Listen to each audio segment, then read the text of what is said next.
La epilepsia es una enfermedad muy prevalente que además en la mayoría de los casos es un proceso crónico, sino de por vida en muchos de los casos y esto genera un elevado coste no solo sanitario, sino también a nivel social porque tiene mucha comorbilidad implícita y tiene gran repercusión emocional, laboral, económica, social en el paciente, pero también en la familia. Entonces, ¿y qué es la epilepsia, no? Imagino que muchos de los que estáis viendo la sesión sois residentes, entonces, bueno, pues un concepto básico es que tener crisis epilépticas o que las crisis epilépticas no es lo mismo que epilepsia, Es decir, crisis epilépticas es una manifestación de una descarga que se produce de un grupo de neuronas, eso al final es una descarga eléctrica de un grupo de neuronas, y en función de en qué zona del cerebro se produzca esa descarga, vamos a tener un tipo de manifestación semiológica, un tipo de manifestación clínica de las crisis u otro. Entonces, eso es una crisis, una descarga de un grupo de neuronas que lo hacen cuando no tienen que hacerlo de manera agrupada, de manera síncrona. ¿Y qué es la epilepsia? La epilepsia es la predisposición intrínseca de un cerebro a tener esas crisis, Entonces, necesitamos, según la definición que hay hoy en día, que hayan ocurrido al menos 2 crisis epilépticas separadas al menos en 24 horas sin que hayan sido provocadas por un factor agudo. Por ejemplo, pues una persona diabética que tiene tratamiento con insulina, que hace hipoglucemias severas, muy sintomáticas, en forma de crisis, esa persona no es epiléptica, porque no es una predisposición de su cerebro, tiene un factor desencadenante agudo que lo produce en ese momento, o el consumo de tóxicos como la cocaína, el alcohol, eso no es una epilepsia, O sea, tienen que ser al menos 2 crisis no provocadas. También puede que tengamos una única crisis y ya hagamos un diagnóstico de epilepsia. ¿Por qué? Porque ya conocemos que ese cerebro ya tiene un factor que le predispone a tener un alto riesgo de que eso recurra, de que se repitan. Por ejemplo, pues una persona que ha tenido un ictus, un hematoma cerebral, no en la fase aguda, porque eso es más controvertido, daría para otra sesión, pero si tiene antecedentes tiempo antes de haber tenido un accidente cerebrovascular, un tumor, una cirugía cerebral, todo eso ya nos hace saber que eso más una crisis ya tiene un alto riesgo de que vuelva a tener más crisis, ya se le diagnostica de epilepsia y ya está indicado poner un tratamiento. Y lo que decíamos, fijaos que es tan importante la implicación que tiene a nivel cognitivo, psicológico y social, que ya la ILAE en el 2014 incluso lo incluye en la propia definición de lo que sería epilepsia. Bueno, pues de esta entidad tan importante, con tantísima repercusión, más o menos en 1/3 de las personas que la sufren, no vamos a poder controlarlo con los fármacos antiepilépticos habituales. Y en ese caso hablamos de epilepsias refractarias. La definimos como refractaria cuando no se ha conseguido controlar las crisis habiendo probado ya 2 fármacos antiepilépticos que sean apropiados para este tipo de epilepsia, que hayan sido bien tolerados, que te haya permitido llegar a una dosis correcta, ¿no? Entonces, esto es pues fijaos, ¿no?, qué trascendencia en tu día a día de esa persona, a nivel laboral, pues lo que decíamos, ¿no?, mucha implicación.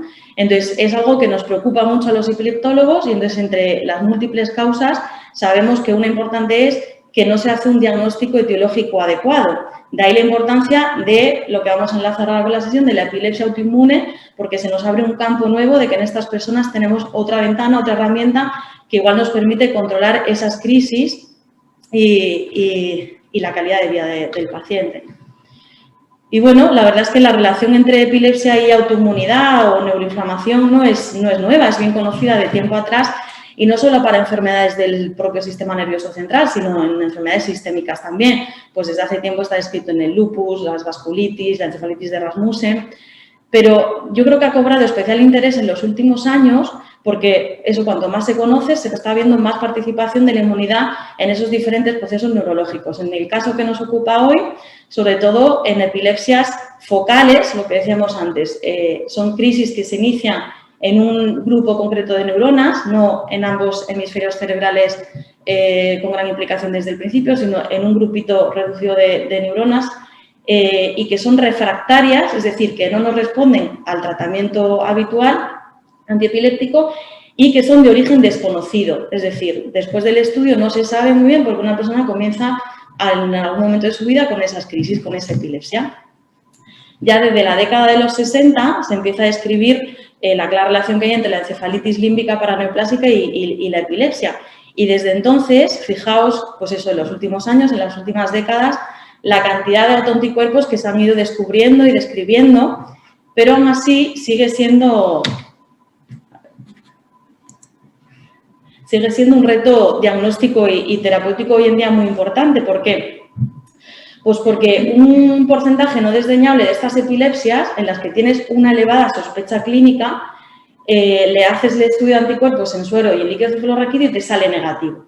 Entonces, aquí esto te supone que ya dudes, ¿no?, del diagnóstico, que haya un retraso en la instauración del tratamiento y esto puede cambiar significativamente el pronóstico de esa persona. Y entonces, todo esto nos está haciendo que haya una búsqueda incesante de nuevos biomarcadores como son los autoanticuerpos. Y un concepto que me ha costado tener un poco claro en la cabeza, porque cuando lees sobre el tema, da la sensación de que está muy mezclado en todos los artículos cuando te hablan de datos de porcentajes de anticuerpos, manifestaciones clínicas, manejo terapéutico. Se mezcla en la literatura lo que es la encefalitis autoinmune, los cuadros de encefalitis autoinmune, con la epilepsia de etiología autoinmune propiamente dicha, ¿no? Y en realidad, si somos rigurosos de una manera estricta, tenemos que decir que no es lo mismo, ¿eh? Lo vamos a ir viendo a lo largo de la sesión, porque la epilepsia de origen autoinmune hoy en día ya está reconocida como una entidad propia e independiente y, de hecho, en la última clasificación de la ELE del 2017 ya está reconocida como tal. ¿Veis? Un poquito un esquema y veis que claramente, pues ya se considera como una causa franca de epilepsia. Y hablando ya de los propios autoanticuerpos, sabemos que más o menos entre el 10 y el 20% de las epilepsias de origen focal en las que desconocemos su origen, ¿no?, que no hay una lesión estructural que conozcamos o metabólica, en este caso el 10-20% de estas personas van a tener anticuerpos positivos. Entonces, si sabemos que más o menos un tercio de todas las epilepsias en el adulto son de origen desconocido, pues estimamos que más o menos entre el 5 y el 7% de todas las epilepsias del adulto pues, tienen un origen autoinmune. Entonces, lo que decíamos de que es diferente un cuadro de encefalitis de origen autoinmune de la propia epilepsia autoinmune, pues viene deducido sobre todo porque la mayoría de encefalitis autoinmunes cursan con crisis en la fase aguda, subaguda, pero la probabilidad de desarrollar epilepsia a largo plazo es relativamente pequeña. Y en cuanto a los autoanticuerpos, también decir que yo creo que todos, en cuanto entramos un poquito en este tema, tenemos en la cabeza la idea hecha, el esquema, de que sobre todo diferenciamos entre lo que son anticuerpos frente a antígenos intracelulares o los anticuerpos frente a antígenos de superficie, ¿vale? A grosso modo, los que están dirigidos frente a antígenos intracelulares serían los que hemos llamado siempre de manera clásica los onconeuronales más los anti-GAD. En este caso, la inmunidad viene sobre todo mediada por células T y en este caso, cuando se presentan en casos de encefalitis autoinmune, sí que hay una mayor probabilidad a posteriori de desarrollar epilepsia. Sin embargo, cuando hablamos de los anticuerpos frente a antígenos de superficie, que básicamente yo creo que los que más conocimos siempre son los del complejo de canales de potasio voltaje dependientes, que son anti-LG1 y anti-CASPR2, los anti-NMDA, los GABA, los AMPA, estos son los más conocidos, pues en este caso la inmunidad es mediada sobre todo por anticuerpos, la probabilidad de desarrollar epilepsia propiamente dicha a posteriori es menos probable, tienen una mejor respuesta a inmunoterapia y por lo tanto un mejor pronóstico. Y bueno, antes de que se me olvide una notita, simplemente decir que cada vez parece que está más claro que la detección de anticuerpos ante canales de potasio así en general no tiene en sí mismo un valor patogénico, patológico, sino que tendríamos que detectar o uno u otro, o sea, o los anti-LG1 o los anti-CASPR2. Y bueno, pues ya metiéndonos un poquito en el tema, os he traído algunos casos clínicos para ver pues la diferencia de todo esto que estamos hablando, de un modo un poco más real, ¿no? Cómo se manifiesta, cómo lo vemos nosotros en el día a día. Este es el caso de una mujer que no llevo yo en la consulta, la lleva Vanessa, mi compañera, tiene 47 años, una mujer joven, sin antecedentes familiares ni personales de interés. En el 2011 ingresó en medicina interna por un cuadro febril, con vómitos, síncope. Ya veis que aquí es el debut con un cuadro no agudo de ingreso hospitalario, lo que luego vamos a ir viendo que es muy diferente a otros casos. Y aquí ya contaba episodios de dos tipos que ocurrían en reposo, en relación con la actividad, con el esfuerzo físico. El primero eran episodios muy breves de segundos de duración que empezaban con una sensación nauseosa y que posteriormente se desvanecía. Y un segundo tipo que era diferente, que hacía una desconexión del entorno, una lateralización forzada, cefálica y con una rigidez generalizada.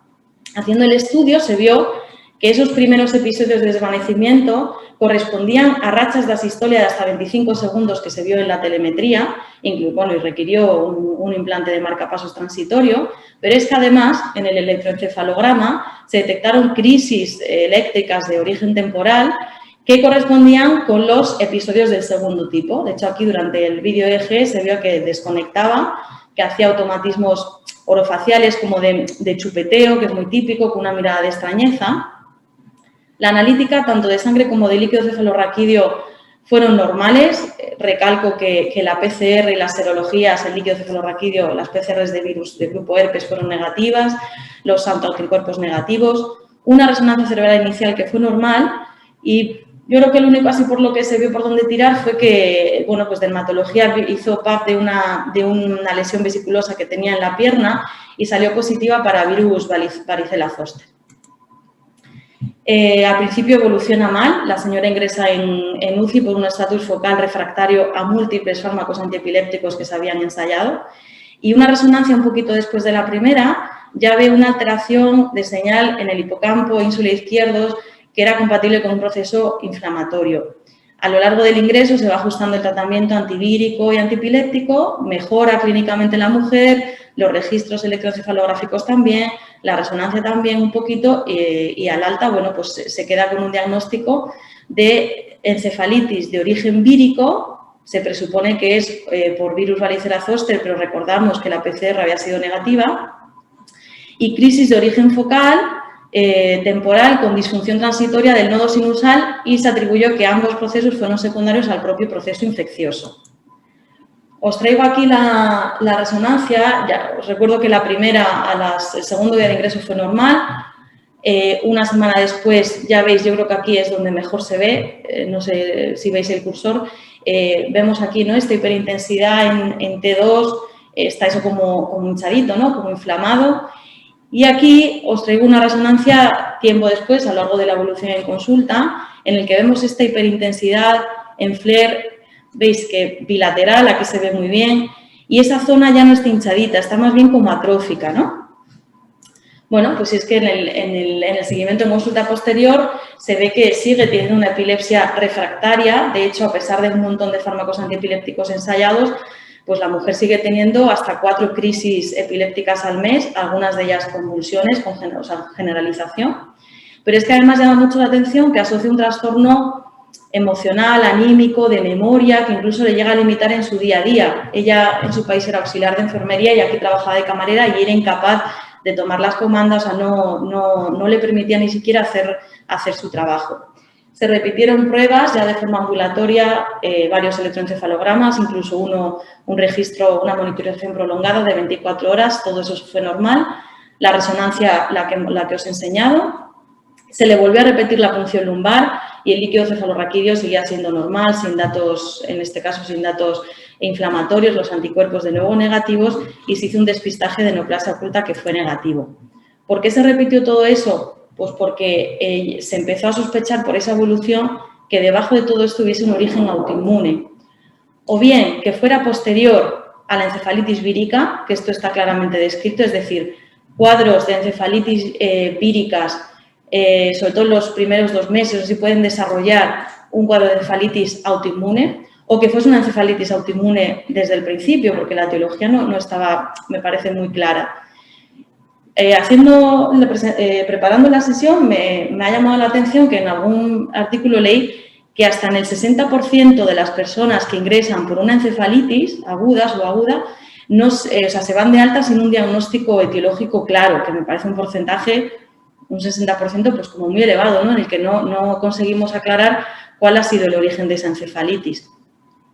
Y bueno, pues habiéndose planteado esto, se pusieron inmunoglobulinas de forma muy puntual en el 2015 y 2016, se puso un ciclo de 5 días cada vez Y bueno, pues parece que sorprende que de tener 1 a 4 crisis al mes, justo ese mes de después no había tenido ninguna crisis. Entonces, en el 2019 la situación es la misma en cuanto a frecuencia de crisis y sobre todo con el déficit de memoria, limitantes, alteración de carácter, irritable. Y se plantea poner inmunoglobulinas mensuales durante varios meses y lo que se ha visto el seguimiento ya desde entonces a largo plazo es que ha habido una reducción muy significativa en cuanto a la frecuencia de crisis, porque de hecho se han registrado crisis 2 días puntuales, tuvo varias crisis como en clúster agrupadas en ese día coincidiendo con un pico febril.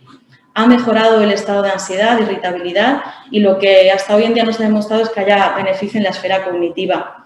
Que esto, bueno, es muy congruente con lo que leemos, ¿no? Que nos dice, nos viene a decir que cuanto antes se instaure el tratamiento inmunomodulador, pues mejor pronóstico a largo plazo, sobre todo en cuanto al beneficio que se puede ver en las secuelas a nivel cognitivo. Y entrando pues ya un poquito de teoría en cuanto a las encefalitis autoinmunes, voy a dar unas nociones así muy generales de los cuadros pues como más representativos. Yo creo que una de las más conocidas es la encefalitis antirreceptor NMDA. Fijaos que es una entidad relativamente nueva. El doctor Dalmau y su equipo empezaron a describir este cuadro clínico y su asociación con estos anticuerpos entre el 2005 y el 2007, que yo ahí estaba empezando la residencia, es decir, es que ni siquiera se estudiaba en MIMIR, o sea, no es que no existiese, es que no se conocía, no estaba descrito, ¿no? Y bueno, pues es un cuadro que suele aparecer típicamente en mujeres jóvenes, que se inicia con cefalea, fiebre, unos prodromos un poquito inespecíficos, pero se sigue de manifestaciones psiquiátricas muy floridas, como un cuadro psicótico, alternando momentos de agitación y catatonia, con crisis epilépticas que pueden evolucionar a estatus, con un cuadro encefalopático, ¿no? Alteración cognitivas de conciencia. Las discinesias orales y los movimientos coreotetóxicos deben de ser típicos y una disfunción autonómica. Es un cuadro que si no se trata es muy grave y progresa a coma, pero si se trata a tiempo, el pronóstico puede ser bastante bueno. Y en el 50% de los casos se ve que hay un desencadenante, como un trigger, ¿no? En un porcentaje es que previamente, lo que ya hemos comentado, ha habido una encefalitis por virus herpes simple en los meses previos o en la gran mayoría de los casos que hay un teratoma ovárico que es el que actúa un poco de desencadenante, ¿no? Entonces, bueno, pues no es infrecuente que en los últimos años, de vez en cuando, pues, por ejemplo, los compañeros de psiquiatría, si tienen una chica joven con un debut con clínica psicótica que algo no les cuadra, pues que nos puedan consultar. Y siempre enseguida se nos viene a la cabeza esta entidad y que tengamos que contar con los compañeros de ginecología, por ejemplo, siempre descartar el teratoma ovárico, ¿no? Y bueno, lo que os decía, que fijaos que es una entidad pues relativamente nueva, descrita hace poquitos años, y la gran relevancia que está teniendo este tema a nivel social, lo que decíamos al principio de la charla, que está como muy de moda, tanto que ya se ha llevado al cine. Esto ha sido así porque hace unos años una periodista joven del New York Post tuvo este cuadro. Y bueno, cotilleando un poquito por internet, he visto que incluso en su día al doctor Dalmau se le envió el líquido cefalorraquídeo para analizar estos anticuerpos y gracias a ello se llegó al diagnóstico. Y esta periodista ha escrito un libro de su experiencia y ese libro se ha llevado al cine, ¿no? Se ha hecho película. Entonces, bueno, os traigo aquí el tráiler, es una película que está en Netflix, el tráiler de la película para ver qué os parece.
Bueno, ya veis que, pues bueno, pues llevado al cine, ¿no? Con un toque pues más dramático. Yo la verdad es que confieso que no he visto la película, pero sí que da la sensación por el tráiler de que hay ciertas cosas que sí han quedado, ¿no?, plasmadas, que es uno, bueno, al estar basado en hechos reales, que es una chica joven, que es un cuadro agudo, subagudo, es decir, que de repente se presenta y te cambia totalmente, ¿no?, a nivel tu día a día y con mucha repercusión en tu trabajo, con ingresos hospitalarios, pruebas, la repercusión que tienes también sobre la familia y lo que nos pasa en muchas ocasiones, que las pruebas pueden ser normales, sobre todo al inicio, y que estemos un poquito perdidos y no sepamos qué ocurre y que se etiquete incluso al inicio de un cuadro psiquiátrico, ¿no? No sé si, bueno, me ha llamado la atención los comentarios, pues un milagro solo puede salvarla o, bueno, pues en realidad son las inmunoglobulinas o corticoides, o sea, pues es verdad que se lleva al cine, pero plasma esas ideas que son como un poquito básicas, es verdad, en esta entidad. Otra encefalitis autoinmune bien conocida es el anti-LGI1, que, bueno, aquí simplemente como curiosidad decir que tiene dos tipos de crisis epilépticas con una semiología muy típica, ¿no?, muy característica. Una son los episodios de piloerección unilateral y otros son las crisis distónicas faciobraquiales. Os he traído también un vídeo para que veáis este tipo de crisis, que son como, pues bueno, pues eso, pues muy típicas, ¿no? Mejor verlo.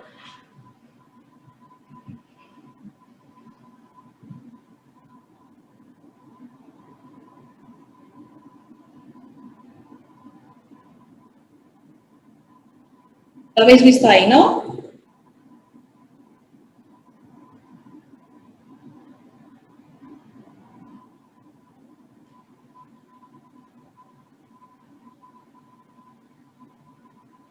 Ahí de nuevo ha tenido otra, ¿veis? Son episodios muy breves que casi si pues, te pilla masticando, como en ese caso, y te lo pasa desapercibido. ¿Veis? Ahí ha tenido otro. Son episodios muy breves, lo típico es que tenga múltiples a lo largo del día, o sea, que tenga muchos a lo largo del día, son breves, repetitivos, y lo que hace es como esa contracción tónica, ¿veis?, que implica la cara y ese brazo se le flexiona un poquito de forma tónica, el brazo ipsilateral. Ahí ha tenido otra.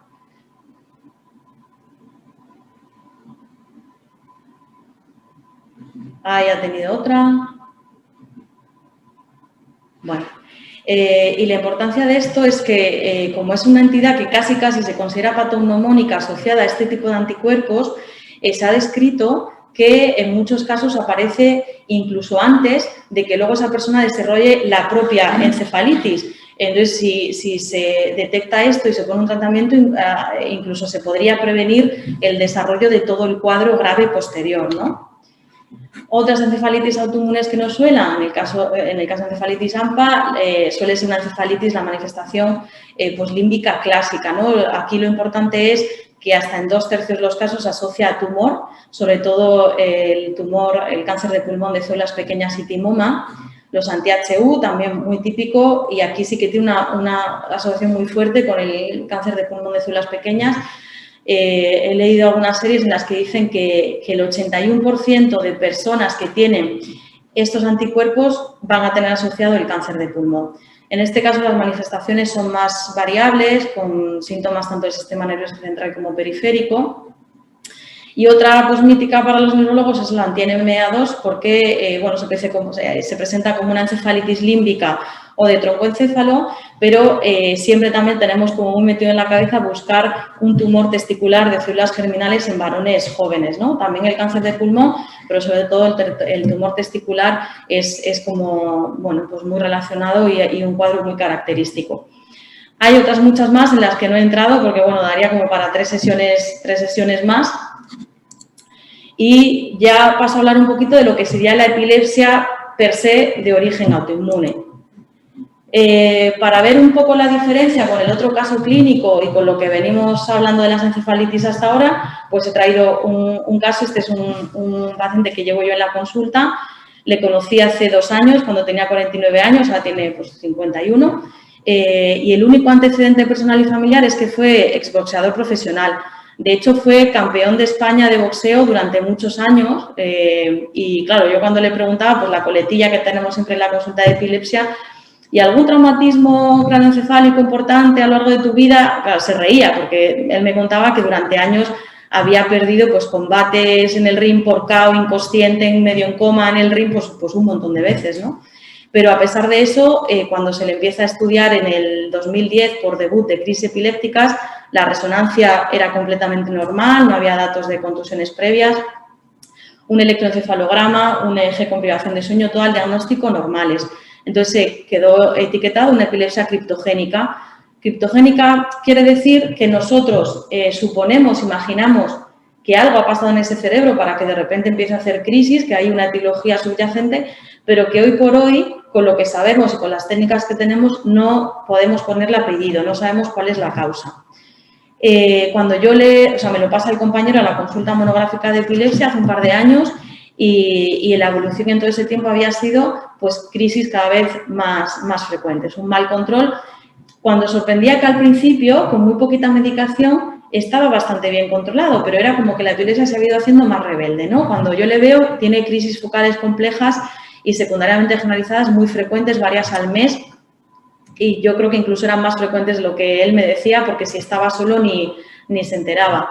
Y me llamaba mucho la atención que cada consulta le veía más torpe a nivel mental, o sea, una alteración cognitiva que él mismo también te contaba, su pareja, una alteración anímica del carácter, disminución de la libido, muy irritable, con un trastorno del sueño. Y yo siempre pues había dado por hecho que no sé, tenía en mi cabeza que la causa de epilepsia de este chico pues serían esos traumatismos, ¿no?, previos, y que seguro que en la literatura estaba claramente descrito, pues igual que el deterioro cognitivo o el parkinsonismo pugilístico, que se le llamaba ahora, que ahora ya no se llama así, pues que existiría algo así como la epilepsia pugilística. ¿Y cuál fue mi sorpresa? Que cuando me puse a revisar el tema, pues no estaba descrito. Entonces, bueno, pues me replanteo el diagnóstico, le repito pruebas. Ya en el electroencefalograma aparecían anomalías epileptiformes temporales izquierdas. En una monitorización más larga, un vídeo eje de 24 horas se vieron anomalías contralaterales, o sea, ya como múltiples, o sea, diferentes focos. La resonancia seguía siendo normal. Le hice los antineuronales y, bueno, hice de membrana e intracelulares, todos, pero me salió el CASPR2, que os recuerdo que era uno de los anticanales de potasio, positivo en sangre. Y revisando el tema, pues tiene un valor predictivo positivo muy alto, es decir, que con un caso clínico, o sea, con una historia clínica compatible y esto positivo, ya tienes el diagnóstico hecho casi certero de que se trata de una epilepsia autoinmune. El líquido cefalorraquídeo fue normal, sin datos inflamatorios, con bandas negativas, y los anticuerpos en líquido fueron negativos. Le repetí los anticuerpos en sangre y seguía saliendo positivo, aquí más débil. Le hice un TAC de tórax porque principalmente hay que descartar que esté asociado a timoma, que fue normal, un PET-TAC que fue normal, y ahora mismo pues está en tratamiento con inmunoglobulinas endovenosas a la espera de ver evolución. Lleva muy poquitos ciclos y pues hasta ahora no os puedo contar qué tal ha ido. Pero bueno, simplemente lo quería traer para que vieseis la diferencia de lo que es un cuadro de encefalitis, ¿no?, aguda, que ingresa en plantas o aguda, a lo que es una epilepsia per se de origen autoinmune.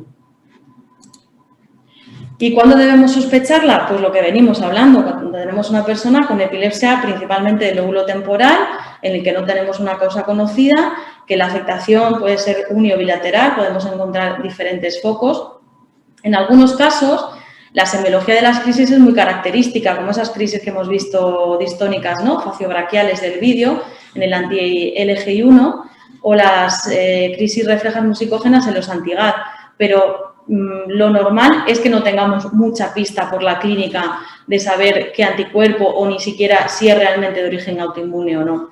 Sí que sabemos que el curso no es muy larvado, no es muy crónico y suelen ser cuadros con una alta frecuencia de crisis y muy refractarios al tratamiento convencional con fármacos antiepilépticos.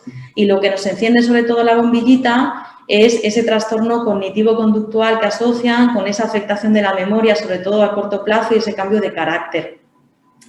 Claro, esto sobre el papel pues parece claro, ¿no? Pero lo cierto es que luego en la consulta no es tan fácil, porque claro, hay otras crisis, o sea, muchas personas, muchas más de las que nos gustarían en la consulta de epilepsia, sobre todo, tienen una epilepsia refractaria que no te responden a medicación y que no es de origen autoinmune. Claro, esas personas también pueden asociar una alteración de la memoria, sobre todo si su foco está en el lóbulo temporal, ¿no? Hay una clara asociación con la memoria.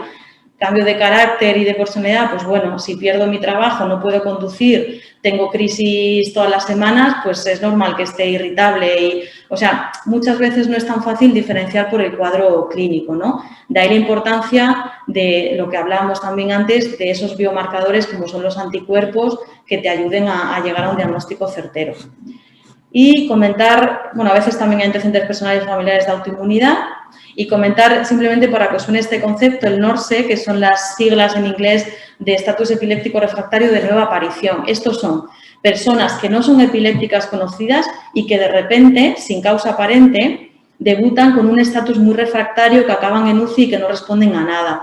Pues se ha visto que hasta en el 30%, en las series más optimistas, hasta en el 30% pueden tener debajo una causa autoinmune.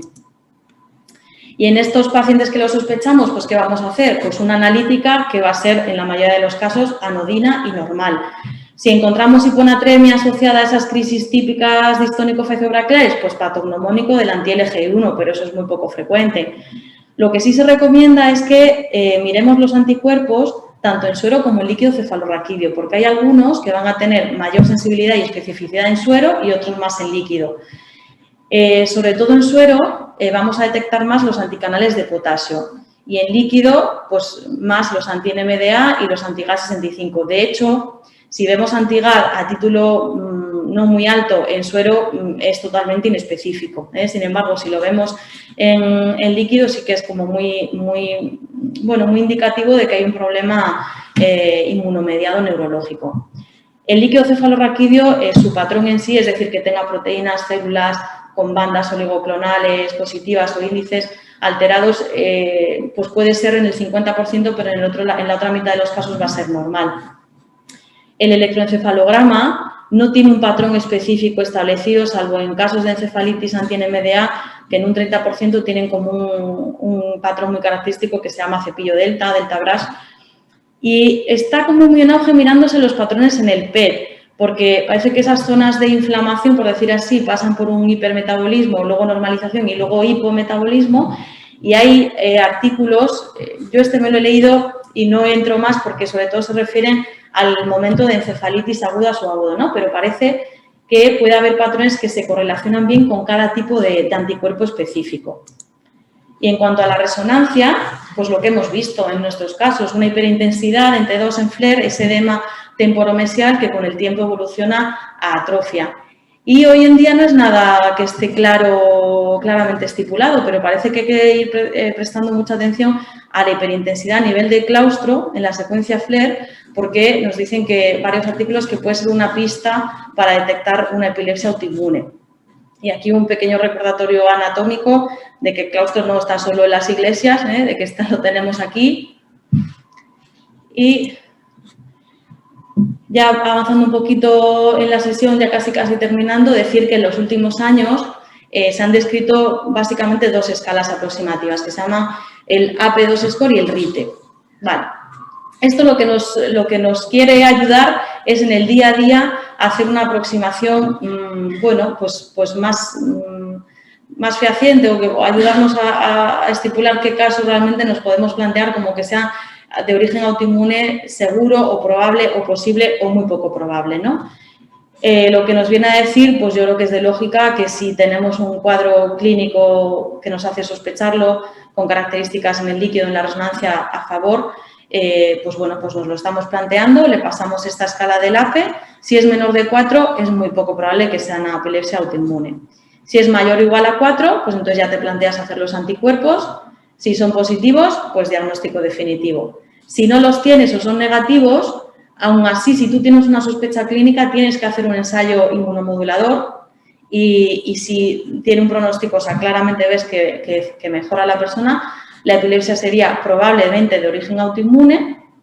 Si no te responde inmunoterapia, pero tu sospecha clínica es muy alta, aún así seguirías pensando que es probable.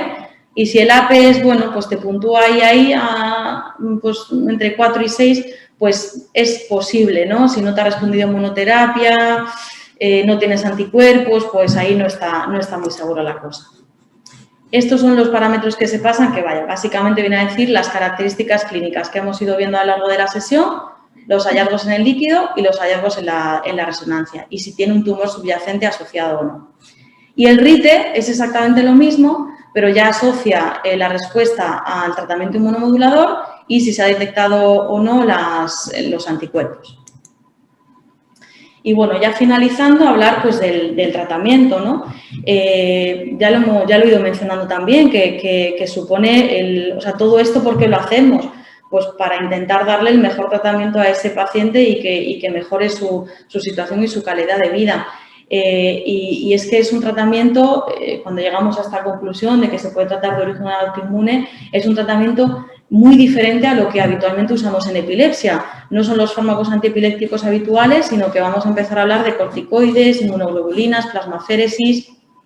Si tenemos una sospecha clínica, no debe retrasarse, lo tenemos que instaurar cuanto antes, ver respuesta y ya llegar a los anticuerpos o lo que falte. Y esa respuesta o no también nos va a ayudar a hacer una aproximación diagnóstica, ¿no? Por lo que decíamos, porque muchas veces el cuadro clínico pues no es nada específico. El problema es que hoy en día no tenemos datos suficientes que hayan permitido hacer un protocolo específico de cómo tratar esto, con qué primero, a qué dosis, cuánto tiempo prolongarlo, cuándo parar, cada cuánto tiempo. Y todo lo que sabemos es pues, por opinión de expertos y casos aislados y puntuales que se han ido publicando. Lo que sí tenemos claro es que tiene un mejor pronóstico y un mayor control de crisis el tratamiento con inmunoterapia más FAES, más fármacos antiepilépticos, que si utilizamos los fármacos antiepilépticos solos. No es mejor una que otra terapia inmunomoduladora, pero habitualmente se suele empezar con los corticoides o inmunoglobulinas y en casos refractarios poner plasmaféresis. Sí que parece que se prefieren las inmunos en casos con anticuerpos positivos y lo que ya hemos mencionado antes también, que hay una mejor respuesta al tratamiento hasta en un 80% en los casos en que los anticuerpos son contra antígenos de superficie. Además de la inmunoterapia, fundamental, tratar el tumor subyacente si existe, ¿no? Quitar ese trigger. Entonces, ya sabemos que tenemos que buscar sobre todo el cáncer de pulmón, el timoma, hacer un TAC de tórax, un PET y ya luego en función del caso, pues buscar más frecuentemente el cáncer de mama o gastrointestinal o testicular o de ovario. En algún artículo, porque no en todos viene claro, recomiendan repetir las pruebas cada 6 meses hasta 4 años. Pues porque al igual que en otros síndromes paraneoplásicos se ve, sabemos que estos síntomas pueden aparecer incluso bastante tiempo antes, años antes de que aparezca el propio tumor, ¿no? De que dé la cara el propio tumor.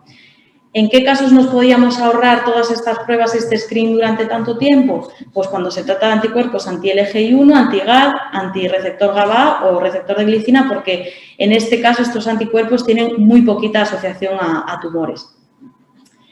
Si solo tratásemos con antiepilépticos, o sea, si nos comemos que es una epilepsia autoinmune y lo tratamos como una epilepsia al uso, pues solo el 10% de las personas van a llegar a estar libre de crisis, y desde luego no va a haber influencia, casi no vamos a notar mejoría en esa sintomatología cognitivo-conductual que sí mejoraríamos con la inmunomodulación.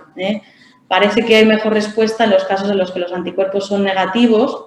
Claro, yo aquí entiendo también que son los casos más dudosos, en los que tienes más dudas si debajo hay un origen autoinmune o no. Y sí que parece que el empleo de bloqueadores de canales de sodio mejora la respuesta. Estos son habitualmente la fenitoína, que hoy en día se utiliza muy poco, el tegretol, que es la carbamazepina, el Vimpat, que es la lacosamida, todos esos. Y ya acabando, pues algunas propuestas de algoritmos terapéuticos que ya os digo que en realidad no hay nada estipulado. Esto, bueno, pues lo proponen algunos autores, lo que venimos diciendo, cuando se sospecha por características clínicas y de hallazgos en las pruebas complementarias, hacer un ensayo con metilprednisolona en bolo de 1 gramo, 1000 miligramos al día durante 3-5 días y luego semanal durante 4 o 6 semanas.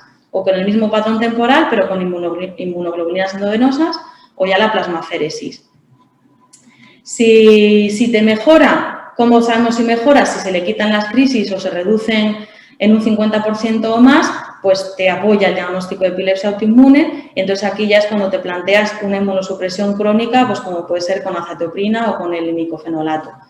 Cuando no ha habido mejoría con el primer ensayo, pues probar el otro, es decir, si has probado inmunos, probar cortis, si has probado cortis, probar inmunos y si no, probar plasmaféresis. Y este es otro que, bueno, parecido pero no es lo mismo, recomienda empezar con el corticoide, si no hay respuesta, probar inmunos o la plasmaféresis y si no hay beneficio ya, tratamientos de una línea más allá, como pueden ser el rituximab, la ciclofosfamida, o incluso plantear nosotros casi experimentales en estos casos, pero también estos te los planteas cuando te han respondido para un mantenimiento crónico, ¿no?, de la inmunomodulación. Entonces, fijaos que hay cosas como lagunas, o sea, tanto si me va mal y no me responde, me planteo estos de otra línea y si me va bien y me responde, también me los planteo porque tengo que prolongar esa inmunomodulación, ¿no? Yo creo que ahí queda mucho por mirar, por estudiar y por aprender. Y como conclusiones, pues la idea así básica que quiero pues que nos llevemos a casa es que de todo esto yo creo que deducimos que probablemente ha sido un proceso infradiagnosticado a lo largo del tiempo y que probablemente nos siga pasando, ¿no? Entonces tenemos que tener una alta sospecha en la cabeza cuando esto sobre todo en la consulta de neurología, está claro, cuando tenemos pues crisis refractarias que no se controlan, con esa asociación alteración de memoria, de la esfera anímica, conductual, psiquiátrica incluso. En ese caso, pedir los anticuerpos que nos ayudan, ¿no?, a ajustar el diagnóstico, el ensayo terapéutico y todo esto, pues intentar que mejore el pronóstico, ¿no? Porque cambia el manejo, no solo utilizar antiepilépticos, sino la inmunoterapia. Y en este sentido, pues seguir avanzando y que cada vez conozcamos más y tengamos guías y protocolos claros que nos ayuden, ¿no? Y poquito más. Muchas gracias a todos.